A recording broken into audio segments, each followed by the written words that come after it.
Barat roboh, sehingga masyarakat di kawasan tersebut mengalami kerugian. Berikut informasi selengkapnya. Sejumlah pondok kafe yang mengalami kerusakan terdapat di Gampong Suari B, Kecamatan Johan Pahlawan, Aceh Barat. Kerusakan tersebut akibat banjir rob beberapa waktu lalu. Hingga kini para pemilik kafe belum bisa melakukan aktivitasnya.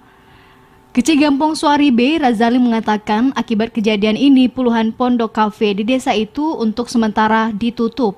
Lantaran ruas jalan menuju ke tempat wisata tersebut juga tertimbun pasir laut sehingga kendaraan sulit untuk dilewati.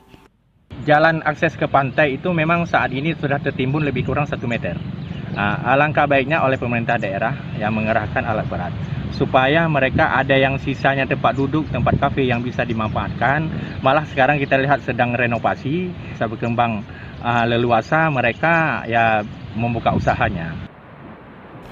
Dalam peristiwa ini, warga mengalami kerugian hingga ratusan juta rupiah. Diharapkan pemerintah segera mengatasi banjir rob, sehingga ke depan masyarakat tidak lagi dirugikan. Dari Melabuh, Aceh Barat, Azhar TVRI melaporkan.